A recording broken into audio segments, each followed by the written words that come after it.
À mesure que nous élevons notre conscience, nous sommes capables de contenir plus de lumière.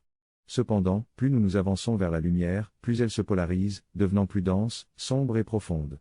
Nous allons parler de comment intégrer la lumière afin de ne pas être aveuglé par elle. Il est important de comprendre que la polarisation est naturelle dans cette réalité, car la lumière polarise. Cela signifie que pour chaque personne à laquelle nous sommes attirés, il y en aura une autre qui nous rejette, et vice-versa.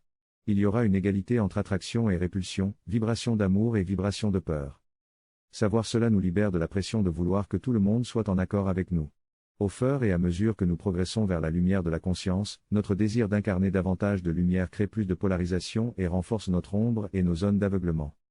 Si nous ne sommes pas conscients de cela, nous risquons de nous focaliser sur la mauvaise partie de la conscience, de la vérité et de la lumière, et de laisser notre ego prendre le contrôle. L'ego se déguise alors en lumière, en amour inconditionnel et en illumination, alors qu'en réalité, il est guidé par le désir de la lumière. Cela crée une polarisation si intense que nous perdons non seulement notre affinité avec la lumière, mais nous venons maintenant d'un espace d'obscurité. Si nous ne nous examinons pas attentivement, en nous demandant d'où viennent nos pensées et nos actions, nous risquons de nous retrouver dans le désir de paraître spirituellement supérieurs. Nous pensons qu'en étant détachés et impassibles, nous atteignons l'illumination. Nous croyons que l'amour consiste à anesthésier notre discernement, sans comprendre que le discernement est différent du jugement. Avec le discernement, nous savons qu'il y a des actions justes et des actions injustes, qu'il y a des actions bénéfiques et nuisibles. Notre éveil ne nous fait pas oublier qu'il y a des actions malveillantes dans ce monde. L'illumination ne se trouve ni dans un ego spirituel, ni dans un privilège. Dès lors que nous choisissons inconsciemment de nous ériger en être supérieurs, nous sortons de l'intégrité et de l'amour. Il est essentiel d'être conscient de notre véritable position intérieure. Cela permet d'intégrer la lumière et les codes de conscience supérieure que nous recevons. Lorsque nous nous polarisons entre notre humanité et notre divinité, nous perdons notre clarté et notre capacité à voir clairement. Notre désir d'être en accord avec la vérité et la lumière nous éloigne de la vérité même. Cela peut créer un mental rigide et dogmatique, comme une mentalité fondamentaliste déguisée en conscience. Cela peut arriver si nous n'avons pas encore réellement intégré l'amour inconditionnel. Nous nous contentons souvent de l'apparence de l'amour inconditionnel, sans savoir réellement ce que c'est que d'agir à partir de cet amour. Nous en arrivons à des conclusions hâtives sur ce qu'est l'amour inconditionnel et nous nous efforçons de paraître aimants de manière inconditionnelle. Il est donc important de s'orienter vers l'amour inconditionnel et de connaître notre position intérieure pour pouvoir intégrer la lumière et la conscience supérieure de manière authentique. Être situé dans la vérité et dans notre intégrité est essentiel, mais souvent nous nous trouvons plutôt dans un désir d'être ouvert de cœur à tout prix. Cela conduit en réalité à un abus de l'ego interne, car il est situé dans ce désir d'ouverture totale, plutôt que d'être situé dans une intégrité et d'autoriser le cœur à s'ouvrir progressivement à partir de là. Cela ne peut se faire que par la conscience que nous avons intégrée en venant d'un endroit de vérité et d'intégrité, et non pas parce que nous sommes situés dans le désir de l'ego pour l'apparence et pour être en alignement avec la lumière et la conscience. Il est essentiel de comprendre que la localisation est cruciale pour intégrer davantage de conscience, de vérité et de lumière, et non pas être aveuglé par la lumière et se disperser, polarisant ainsi notre être. L'ego va toujours vouloir être situé en permanence dans un état d'amour inconditionnel et d'ouverture du cœur, mais cela ne peut venir que de la capacité à permettre au centre du cœur de s'ouvrir autant qu'il se sent en sécurité et qu'il a un environnement interne de soutien pour ne pas violer ses propres limites tout en élargissant sa conscience. Il est important de comprendre que l'endroit où vous vous situez est crucial pour intégrer davantage de conscience, de vérité et de lumière, et non pas être aveuglé par la lumière et vous disperser, vous polarisant ainsi.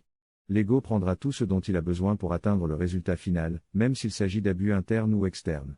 En revanche, en étant situé dans l'intégrité, vous pouvez devenir un conduit pour la conscience universelle, ce qui vous permet d'être un canal plus clair.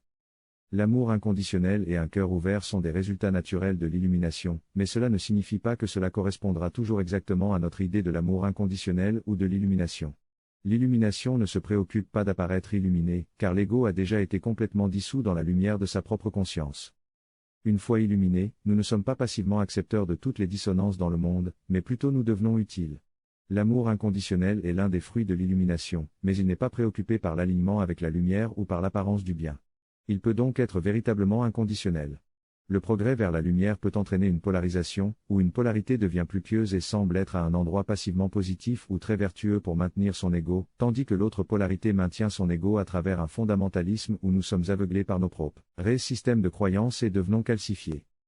Il est essentiel de comprendre que notre emplacement est crucial pour intégrer davantage de conscience, de vérité et de lumière, et non pas être aveuglés par la lumière et nous disperser, ce qui nous calcifie dans la paranoïa. Le progrès vers la lumière met davantage de pression sur l'ego, qui finira par se dissoudre. Lorsque notre conscience s'élève, il y a une dissolution de l'ego qui crée du chaos et de la pression. Cela peut nous rendre paranoïaques et nous pousser à ne vouloir nous identifier qu'au bien, proche de la lumière.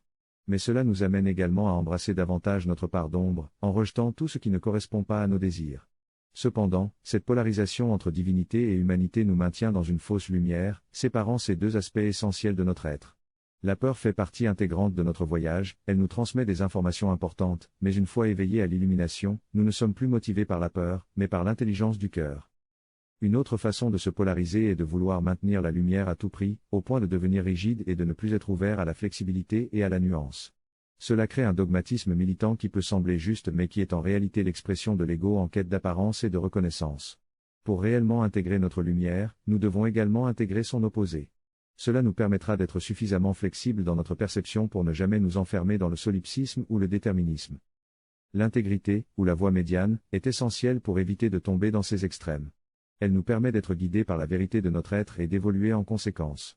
Pour atteindre cette intégrité, il faut intégrer l'ego plutôt que de le rejeter, reconnaître que le soi total est l'âme avec sa propre expression unique que l'on appelle la personnalité. Cette personnalité est l'individuation de l'unité ou de l'illumination, une expression unique du cœur universel. En intégrant la lumière plutôt que d'en être aveuglé, notre conscience s'élève.